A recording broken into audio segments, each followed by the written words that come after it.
الله تدعون أغير الله تدعون إن كنتم صادقين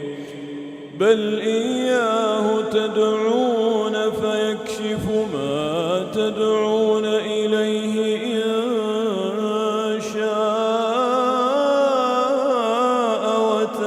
وتنسون ما تشركون ولقد أرسلنا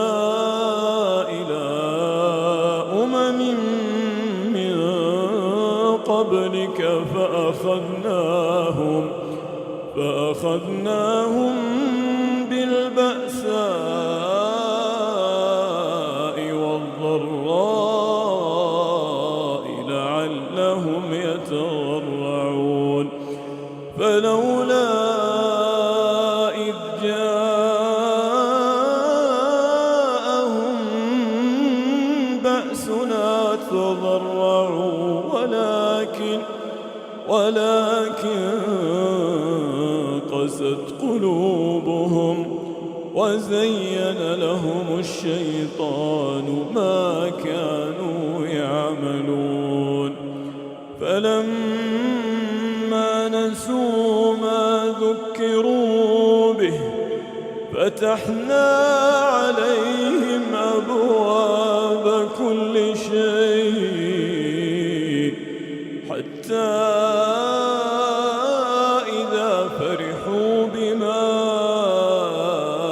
أوتوا أخذناهم بغتة فإذا هم مبلسون فقطع دابر القوم الذين ظلموا والحمد لله رب العالمين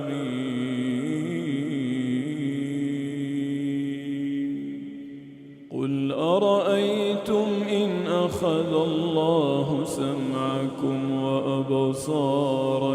وختم على قلوبكم من إله غير الله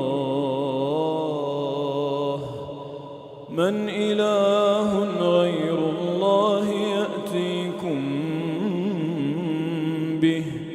انظر كيف نصرف الآيات ثم هم يصدفون قل أرأيتكم إن أتاكم عذاب الله بغتة أو جهرة هل يهلك إلا القوم الظالمون وما نرسل المرسلين إلا مبشرين ومنذرين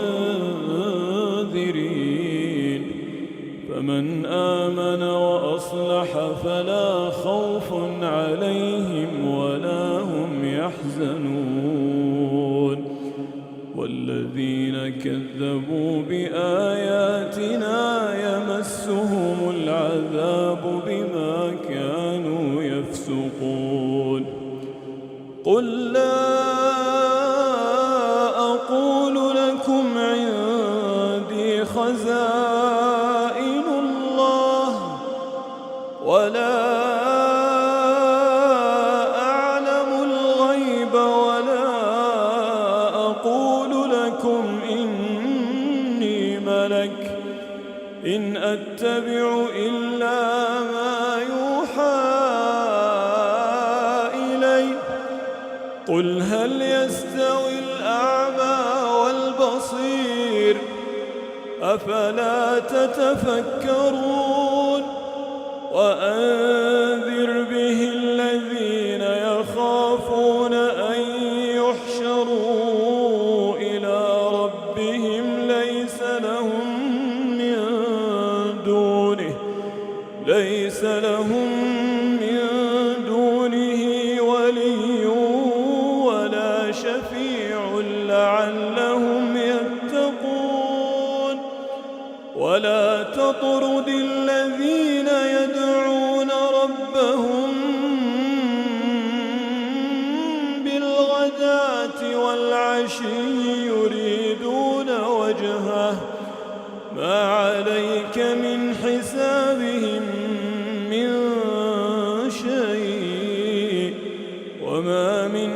حسابك عليهم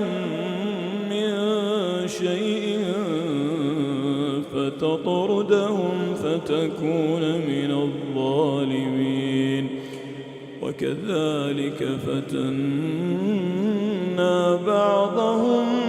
ببعض ليقولوا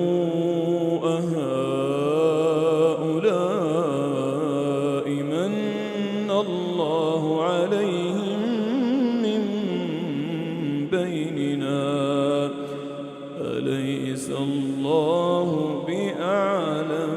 بالشاكرين وإذا جاءك الذين يؤمنون بآياتنا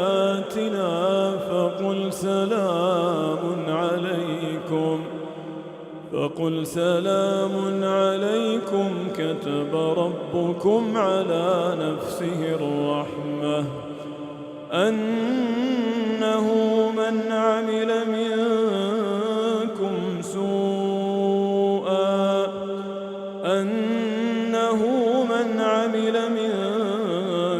سوءا بجهالة ثم تاب من بعده وأصلح فأنه غفور